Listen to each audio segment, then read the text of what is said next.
Hi friends, ഇന്നത്തെ നമ്മുടെ റെസിപ്പിയിലേക്ക് കിടക്കുന്നതിന് മുമ്പ് ഒന്ന് രണ്ട് കുഞ്ഞു കാര്യങ്ങൾ ഒന്ന് പറയാനുണ്ടോ ഞാൻ. അപ്പോൾ നമ്മുടെ ഇന്നത്തെ റെസിപ്പി എന്ന് പറയുക കർക്കിടക കഞ്ഞിയാണ്. അതിന് മുമ്പായിട്ട് നമുക്ക് ടിപ്സ് എന്ന് പറയാൻ പറ്റില്ല, നമുക്ക് എന്തായാലും ഒന്ന് കണ്ടു നോക്കാം ഇതെന്താണെന്ന്. ഇതുണ്ടല്ലോ ഒരു സെറാമിക്കിൻ്റെ ഒരു ഭരണി. ഇതിൻ്റെ ഭംഗി കണ്ട് വാങ്ങിയതാട്ടോ. എന്തെങ്കിലുമൊക്കെ ഇട്ട് വയ്ക്കാം എന്ന് വിചാരിച്ച് വാങ്ങിയതാണ്. ഒരുപാട് വർഷങ്ങളായിട്ട് വാങ്ങിയിട്ട്. പക്ഷേ ഇതിനകത്ത് ഞാൻ കുടംപുളി ഇട്ട് വെച്ചിട്ടുണ്ടായിരുന്നു. ഇതിനകം കണ്ടോ നന്നായിട്ട് കറ പിടിച്ചിട്ട് കറുത്ത് കണ്ടോ ഇതുപോലായി പോയിട്ട് എന്ത് ചെയ്താലും ഇത് പോവില്ല കേട്ടോ. അങ്ങനെ ഞാനിത് കണ്ടപ്പോൾ ഇതിൽ നിന്ന് മാറ്റിയതാണിത്. ഇപ്പം ഞാനിതിലേക്ക് ഇട്ട് വയ്ക്കുന്നത് ഉപ്പാണ്. ഇതാ നോക്കി, ഇതിനകം കണ്ടോ ഭയങ്കരമായിട്ട് കറ പിടിച്ച് എനിക്ക് ഭയങ്കര വിഷമമുള്ള കാര്യമായിട്ടോ. പാത്രങ്ങളൊക്കെ ഇങ്ങനെ കറ പിടിച്ചൊക്കെ പോകുന്നത് എപ്പോഴും മാക്സിമം അത് പുതുമയോടെ ഇരിക്കണം എന്നാട്ടോ ഞാൻ എപ്പോഴും എല്ലാവരും അങ്ങനെ തന്നെ ആയിരിക്കില്ലേ കരുതുന്നത്. പക്ഷേ ഇതിങ്ങനെ പറ്റിപ്പോയി. ഇപ്പം ഞാനിതിൽ ഉപ്പിട്ട് വയ്ക്കുന്നതാണ്.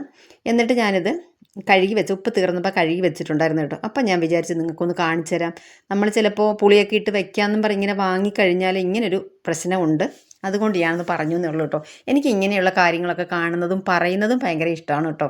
ഇതാ ഇവിടെയാണത് വെക്കുന്നത്. ഉപ്പ് ഭരണി അവിടെയാണ് വെക്കുന്നത്. ഇതിപ്പോൾ ഒരു കുഞ്ഞ് ഭരണിക്കകത്ത് ഞാൻ വിറകടുപ്പിൽ അടുക്കളയിൽ ഞാൻ അപ്പുറത്ത് വയ്ക്കുന്നൊരു കുഞ്ഞു ഭരണിയാണ് കേട്ടോ. അപ്പോൾ ഇത് തീർന്നപ്പോൾ ഇങ്ങോട്ട് കൊണ്ടുവച്ചാണ് കേട്ടോ. ഇനി അടുത്തതായിട്ട് എനിക്ക് കാണിക്കും. ഇതും എനിക്ക് വളരെ ഇഷ്ടമുള്ള ഒരു പ്രധാനപ്പെട്ട ഒരു കാര്യമായിട്ടാണ് എനിക്ക് തോന്നിയത്. അത് ഞാൻ നിങ്ങൾക്കൊന്ന് ഷെയർ ചെയ്യുകയാണ്.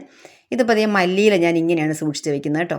മല്ലിയില മേടിച്ച് കൊണ്ടുവന്നിട്ട് അതിൻ്റെ ആ മണ്ണോട് കൂടിയുള്ള വേരൊക്കെ കളഞ്ഞിട്ട് ചീഞ്ഞ് അഴുകിയ ഇലയൊക്കെ ഉണ്ടല്ലോ, അതൊക്കെ ഇങ്ങ് എടുത്ത് കളഞ്ഞിട്ട് അഴുകിയ ഇലയെല്ലാം കളഞ്ഞിട്ട് ഇതുപോലെ ലെയറായിട്ട് ടിഷ്യൂ ഇട്ടിട്ട് ഇങ്ങനെ കേട്ടോ ഞാൻ വെക്കുക. ഇതുള്ളതനുസരിച്ചിട്ട് 2-3 ലെയറായിട്ട് ഇങ്ങനെ ഇട്ട് വെക്കും കേട്ടോ. അപ്പോഴാണ് ഞാൻ ഈ ഒരു സ്റ്റോറേജ് ബോക്സ് വാങ്ങിയത്. ഇതിന് വളരെ വിലക്കുറവാണ്. എനിക്ക് 160 അങ്ങനെ എന്തോ ആണെന്ന് തോന്നുന്നു കേട്ടോ. അപ്പോൾ ഞാനിതാ ഇതിലേക്ക് ഇങ്ങനെ കുറച്ചെടുത്തിട്ട്, അതായത് നമുക്ക് 2-3 ദിവസത്തേക്കുള്ള എടുത്തിട്ട് നന്നായിട്ടൊന്ന് കഴുകിയിട്ട് ഇങ്ങനെ വെച്ചു. അപ്പോൾ നോക്കിയാൽ നമ്മൾ നേരത്തെ കണ്ട ഡബ്ബയിൽ ഇരിക്കുന്നതിനെക്കാട്ടിലും കുറച്ചുകൂടെ ഫ്രഷ് ആയിട്ടല്ലേ ഇതിരിക്കുന്നത്. നോക്കിക്കേ, മറ്റത് കുറച്ച് വാടിയ പോലെ ഇരിക്കുന്നുണ്ട്. ഇത് ഞാനൊരു 3 ദിവസം വരെയൊക്കെ കരുതിയിട്ടുള്ളത്. 3 ദിവസമൊക്കെ ആയി കേട്ടോ. ഒരു പ്രശ്നവും ഇല്ലാതിരിക്കുന്നുണ്ട്. ഇതുപോലെ അഴുകിയ ഇലയുണ്ടെങ്കിൽ നമ്മൾ എടുത്ത് മാറ്റണം കേട്ടോ, അല്ലെങ്കിൽ ബാക്കിയുള്ള ഇലയും കൂടെ അഴുകിപ്പോവും. പിന്നെ ഇതിനൊരു കാര്യം എന്താ വെച്ചാൽ നമുക്ക് പെട്ടെന്ന് കറിക്ക് എടുക്കണമെങ്കിൽ, കറിക്കകത്തിടാൻ വേണ്ടി എടുക്കണം, നമുക്ക് അരിയാനൊക്കെ എളുപ്പമാണ്. മറ്റത് നമ്മൾ കഴുകി എടുത്തൊക്കെ വരുമ്പം കുറച്ച് സമയം പോകുന്നുണ്ട്. പിന്നെ ആ വെള്ളത്തോടുകൂടിയൊക്കെ അരിയണം, അങ്ങനെയൊക്കെ. ഈ ഒരു പാത്രത്തിലാണ് ഞാൻ നാരങ്ങ ഇട്ട് വെക്കുന്നത് കേട്ടോ. അപ്പോൾ ഈ നാരങ്ങ മേടിച്ചിട്ട് ഏകദേശം ഒരു 10-15 ദിവസമൊക്കെ കഴിഞ്ഞിട്ടുണ്ടായിരുന്നു കേട്ടോ. അപ്പോൾ നാരങ്ങ നേരത്തെ കാണിച്ച ആ ഗ്രീൻ കളറിൻ്റെ പാത്രത്തിൽ ഓപ്പണായിട്ട് തന്നെ ഫ്രിഡ്ജിലിരിക്കുന്നത്. എപ്പോഴും എനിക്കത് അങ്ങനെ വെക്കുന്നതിനോട് അത്ര ഒരു ഇഷ്ടം ഉണ്ടായില്ല കേട്ടോ. എനിക്ക് നമ്മൾ ഫ്രിഡ്ജൊക്കെ തുറക്കുന്ന സമയത്തേ നല്ലൊരു എന്താ പറയുക, നല്ലൊരു പോസിറ്റീവ് എനർജിയൊക്കെ ഉണ്ടാകാൻ വേണ്ടി ഞാൻ ഇങ്ങനെയുള്ള കൊച്ചു കൊച്ചു കാര്യങ്ങളൊക്കെ ചെയ്ത് വെക്കും കേട്ടോ. വലിയൊരു വിലയൊന്നും ഇല്ല. ഞാൻ പറയുന്നത് നമ്മൾ അങ്ങനെയൊക്കെ ചെയ്യുമ്പോൾ നമ്മൾ നോക്കുന്നിടം എല്ലാം, നമ്മുടെ കിച്ചണിലായാലും ഫ്രിഡ്ജിലായാലും നമുക്കൊരു എനർജി ഉണ്ടാകാൻ അല്ലെങ്കിൽ സന്തോഷം ഉണ്ടാകാൻ വേണ്ടിയിട്ടാണ് ഇങ്ങനെയുള്ള കാര്യങ്ങളൊക്കെ ഞാൻ ചെയ്ത് വയ്ക്കാറുണ്ട് കേട്ടോ. പിന്നെ അടുത്തൊരു സ്റ്റോറേജ് ബോക്സ്, ഇത് ഞാൻ നേരത്തെ കാണിച്ചിട്ടുള്ളതാണ്. ഇതിനകത്ത് ഇപ്പോൾ കാന്താരിമുളക്, പച്ചമുളക്, ഇതിനകത്ത് ഇഞ്ചിയാണ് ഇട്ട് വയ്ക്കുന്നത് കേട്ടോ. ഈ ഒരു ഇതിൽ അപ്പോൾ ഇഞ്ചി ഞാൻ ക്ലീൻ ചെയ്തെടുത്തിട്ടില്ല, അതുകൊണ്ടാണ് ഞാൻ ഇത് കാലിയായിട്ടിരിക്കുന്നത്. ഇത് നല്ല ഒരു എന്താ പറയുക, ക്വാളിറ്റിയുള്ള പ്ലാസ്റ്റിക്കൊന്നും അല്ല കേട്ടോ. പിന്നെ വെളുത്തുള്ളി അതേ പൊളിച്ച് വെച്ച് തീർന്നു. അപ്പം ഞാനിങ്ങനെ നമുക്ക് കൊച്ചു കൊച്ചു നമ്മൾ പറയത്തില്ലേ സന്തോഷങ്ങളൊക്കെ നമ്മൾ തന്നെ വേണം ഉണ്ടാക്കിയെടുക്കാനായിട്ട്. ഞാനതിനെ ഇങ്ങനെയൊക്കെ കേട്ടോ കാണുന്നത്. എന്ന് വെച്ചാൽ നമ്മുടെ ബഡ്ജറ്റിനകത്ത് നിന്നുകൊണ്ട് മാത്രം കേട്ടോ. കാന്താരിയിൽ ഇലയൊക്കെ ഉണ്ട് കേട്ടോ, പറിച്ചുകൊണ്ട് വയ്ക്കുമ്പോൾ പെട്ടെന്നൊക്കെ അങ്ങനെ ഇങ്ങനെ ഇരിക്കും കേട്ടോ. അതൊക്കെ എടുത്ത് കളഞ്ഞില്ലെങ്കിൽ പെട്ടെന്ന് ചീഞ്ഞ് പോകാനുള്ള സാധ്യതയുണ്ട്.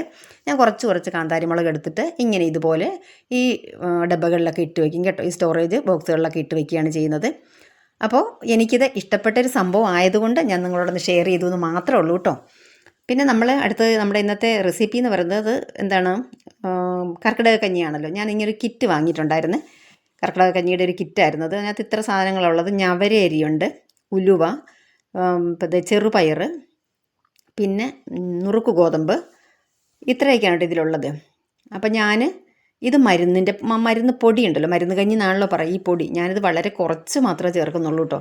അപ്പം ഞാനിതിൻ്റെ പകുതി മാത്രം എടുത്തിട്ടാണ് വെക്കുന്നത്. അപ്പം ഞാൻ വീഡിയോ ഒന്ന് എടുത്തു എന്നുള്ളത്. കർക്കിടക മാസമാണല്ലോ, നമ്മൾ ചെയ്യുന്ന എന്താണ് എല്ലാ വിഭവങ്ങളും ഒന്ന് കാണിക്കാമെന്ന് വിചാരിച്ചു. ഇത് ഞാൻ ഇന്നലെ വെള്ളത്തിലിട്ട് വെച്ചിട്ടുണ്ട്, ഞവരരി അങ്ങനെയുള്ളത്. നുറുക്ക് ഗോതമ്പ് ഞാൻ ഒരു 2-3 മണിക്കൂറിന് മുമ്പാണ് കുതിർത്ത് വെച്ചത് കേട്ടോ.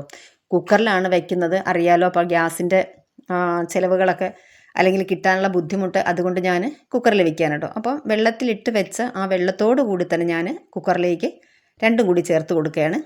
ഉപ്പ് ഇപ്പം ചേർക്കുന്നില്ല. പിന്നെ ആ വെള്ളത്തിൻ്റെ കൂടെ ഞാൻ കുറച്ച് വെള്ളം കൂടെ, ഏകദേശം എനിക്കൊരു 3-3.5 കപ്പ് വെള്ളത്തോളം ഞാനിതിലേക്ക് ചേർത്ത് കൊടുക്കുന്നുണ്ട്. ഉപ്പ് ഇപ്പം ചേർക്കണ്ട. ഉപ്പ് ചേർത്തിട്ടുണ്ടെങ്കിൽ ഇത് വേകാൻ താമസിക്കും എന്നാണ് ഞാൻ കേട്ടിട്ടുള്ളത് കേട്ടോ. അപ്പോൾ പണ്ട് മുതലേ നമ്മൾ നാട്ടിൽ, അതായത് മലപ്പുറത്ത് ഇങ്ങനെയാണ് കഞ്ഞി വയ്ക്കുക. അന്ന് ഈ കിറ്റൊന്നുമില്ല, മരുന്നുകളൊക്കെ ചേർത്തിട്ട്. അപ്പോൾ ഇത് ഞാനൊരു 4 വിസിലടുപ്പിച്ചിട്ടുണ്ടായിരുന്നു കേട്ടോ. അപ്പോൾ എൻ്റെ ഒരു ഫ്രണ്ട് ഉണ്ട് മലപ്പുറത്ത്, ശാരദ എന്നാ പേര്. അവളെ കൂടെ വിളിച്ചിട്ട് ഞാൻ ചോദിച്ചത് ഇങ്ങനെ തന്നെയാണല്ലോ അല്ലേ, നമ്മൾ പഴയ രീതിയിൽ തന്നെയാണല്ലോ വെക്കുന്നതെന്ന് വെച്ചാൽ ഇങ്ങനെ തന്നെയാണ് കാര്യങ്ങൾ, കുറച്ച് ഡൗട്ടുകളൊക്കെ അവൾ പറഞ്ഞു തന്നു. ഇപ്പോൾ അതേ 4 വിസിലടിച്ച് നോക്കിയപ്പോൾ നന്നായിട്ട് വെള്ളം വറ്റി വന്നിട്ടുണ്ടായിരുന്നു കേട്ടോ.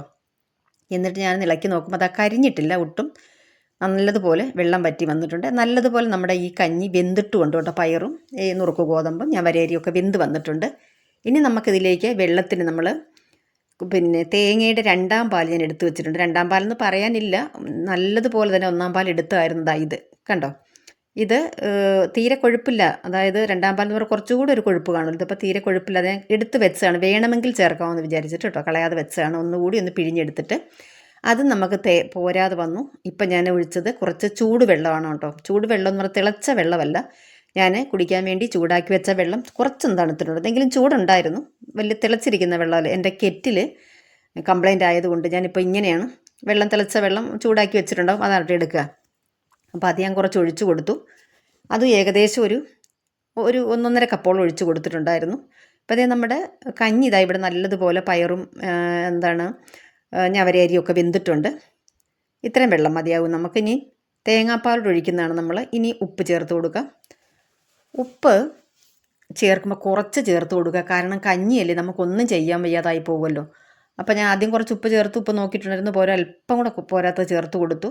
പിന്നെ ഞാൻ വീണ്ടും ഒന്നുകൂടെ നോക്കിയാണ്. ഇപ്പോൾ ഒരല്പം കൂടുതലായിട്ടാണ് നിൽക്കുന്നത്. ഇനി നമ്മൾ തേങ്ങാപ്പാൽ ഒഴിക്കുമ്പം അത് കറക്റ്റ് ആയിക്കോളും. ഇനി ഈ വെള്ളമൊക്കെ നമ്മൾ ഒഴിച്ചാൽ, തേങ്ങാപ്പാലൊക്കെ ചേർത്തുകൊണ്ട് 1ാം പാൽ ചേർത്തിട്ടില്ല, നന്നായിട്ടൊന്ന് തിളച്ച് വരട്ടെ. അതിന് മുമ്പായിട്ട് ഞാൻ ഇത്ര മാത്രമേ മരുന്ന് ചേർത്ത് കൊടുക്കുന്നുള്ളൂ കേട്ടോ. ഈ മരുന്നുകളൊക്കെ എന്ന് പറയുന്നത് വലിയ ബുദ്ധിമുട്ടുള്ള കാര്യം കേട്ടോ എനിക്ക് കഴിക്കാനായിട്ട്. മരുന്ന് കഞ്ഞി എന്ന് പറയുമ്പോൾ നമ്മൾ മരുന്ന് എന്തായാലും ചേർക്കണമല്ലോ, മരുന്നിൻ്റെ പൊടി. പക്ഷേ നല്ല സ്മെല്ലുണ്ടായിരുന്നു കേട്ടോ, അയമോദകത്തിൻ്റെ ഒക്കെ നല്ല സ്മെല്ലുണ്ടായിരുന്നു. നമുക്ക് പെട്ടെന്നൊക്കെ ചെയ്യാൻ വേണ്ടിയിട്ട് ഇങ്ങനെ ചെയ്യാൻ പറ്റും. മരുന്ന് കഞ്ഞി കുടിച്ചു എന്നൊരു സമാധാനം അല്ലെ, അത്രയാകുമല്ലോ. നമ്മളിപ്പോൾ ഇങ്ങനെയുള്ള ഈ സമയത്തൊക്കെ ആരോഗ്യത്തിന് വേണ്ടി ഇത്രയെങ്കിലുമൊക്കെ നമ്മുടെ ഹെൽത്ത് നോക്കുന്നത് നല്ലതാണല്ലോ. അപ്പോൾ അത് ചേർത്ത് കൊടുത്തിട്ട് ഞാൻ ഒന്ന് തിളപ്പിക്കുന്നുണ്ട്. നമ്മൾ ചേർത്ത് കൊടുത്ത് 2ാം പാൽ അത് പച്ചവെള്ളത്തിലാണ് നമ്മൾ പിഴിഞ്ഞെടുത്ത്. അപ്പോൾ അതൊക്കെ തിളച്ച് വരണം. നല്ലതുപോലെ തിളച്ച് വന്നിട്ടുണ്ട്. ഒന്നങ്ങ് ഇളക്കി കൊടുക്കുന്നുണ്ട്, അടിക്ക് പിടിക്കാതെ ഇളക്കി കൊടുക്കുകയാണ്. ഇനി നമുക്ക് 1ാം പാൽ ചേർത്ത് കൊടുക്കാം. 1ാം പാൽ ചേർത്തിട്ട് തിളച്ച് വരുന്നുണ്ട്, പക്ഷേ ഒരുപാട് സമയം തിളപ്പിക്കുന്നില്ല. നമ്മുടെ കഞ്ഞി വീണ്ടും ഒരുപാട് കുറുകിപ്പോവും. അതുകൊണ്ട് അത് വേണ്ട, നമുക്ക് കഞ്ഞിയായിട്ടിരിക്കണ്ടേ, കുറച്ച് ലൂസായിട്ട്. അപ്പം അതുകൊണ്ട് 1ാം പാൽ ഒഴിച്ചിട്ട് ഞാൻ ഒന്നുകൂടി നന്നായിട്ടങ്ങ് മിക്സ് ചെയ്ത് കൊടുക്കുകയാണ്. ഇത് ചെറുതായിട്ട് തിള വരുന്നുണ്ട്. ഇത് നമുക്കിനി ചെറിയൊരു വറവും കൂടെ ചെയ്യാനുണ്ട്.